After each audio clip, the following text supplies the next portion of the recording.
যারা ভর্তা খেতে পছন্দ করে তারা অনেক ধরনের ভর্তাই বানায়। তো আমারও খুব বেশি পছন্দ ভর্তা, সে কারণে আমি আজকে একটা নতুন ধরনের ভর্তা বানালাম। বাসায় করলা ছিল, তো করলা ভাজি করতে মন চাচ্ছিল না, ভাবলাম যে আজকে করলা দিয়ে একটা ভর্তা বানাই। যারা ধরেন করলা ভাজি খেতে পারে তারা এই ভর্তাটা খেতে পারবে, যে কেউ এই ভর্তাটা খেতে পারবে না, কারণ সবাই তিতা পছন্দ করে না। তো আমি প্রথমে করলাগুলো ধুয়ে ভালো করে কেটে সিদ্ধ করতে দিয়ে দিলাম একটু লবণ দিয়ে। এরপরে পেঁয়াজ এবং রসুন কেটে ভালো করে ভেজে নিলাম তেলে। একটু বেশি করে পেঁয়াজ রসুন দিতে হবে, যাতে ভর্তাটা খুব বেশি মজা হয়।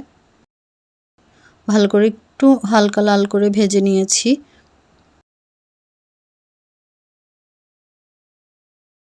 এরপরে আমি ভেজে নিব হচ্ছে কাঁচামরিচ। কাঁচামরিচগুলা একটু সুন্দর করে ভাজতে হবে।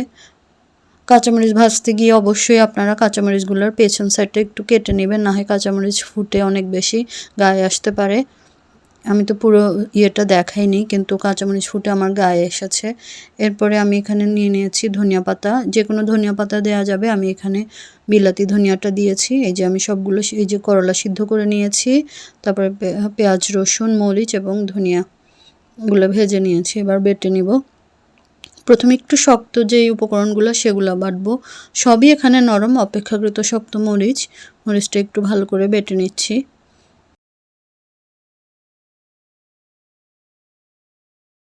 মরিচ বাটা হয়ে গেলে এবার বাটবো হচ্ছে ধনিয়া পাতা। এবার ধনিয়া পাতা বাটা শেষ, এবার বেটে নিচ্ছি রসুন এবং পেঁয়াজ। ভর্তার মধ্যে যে কোনো ভর্তায় আপনি যদি রসুন পেঁয়াজ বেশি করে দেন তাহলে দেখবেন যে ওই ভর্তাটা অনেক বেশি মজা। যেহেতু এটা করলা ভর্তা, এখানে আমি যদি পেঁয়াজ মরিচের পরিমাণটা, মরিচ না রসুন পেঁয়াজের পরিমাণটা যদি আমি একটু বেশি না দিই তাহলে অনেক বেশি তিতা লাগবে। সে কারণেই আমি রসুন এবং পেঁয়াজের পরিমাণটা একটু বেশি দিয়েছি। আর যেহেতু আমার করলাও অনেকগুলো ছিল, একটা বড় করলা ছিল যেটাকে কাটার পরে অনেকগুলো পিস হয়েছে। এবার সবগুলো আইটেম ভালো করে আমি একসাথে মেখে আবার বেটে নিচ্ছি। আমি ফাঁকে আর একটু লবণও দিয়েছি, তাছাড়া আমি করলা সিদ্ধর সময়ও লবণ দিয়েছি। তো এই যে আমার ভর্তা তৈরি হয়ে গিয়েছে, অনেকগুলো ভর্তা হয়েছে। আপনারা যারা করলা ভাজি খান তারা এইটা বানিয়ে খাবেন, দেখবেন যে গরম ভাতের সাথে খুবই অসাধারণ লাগে।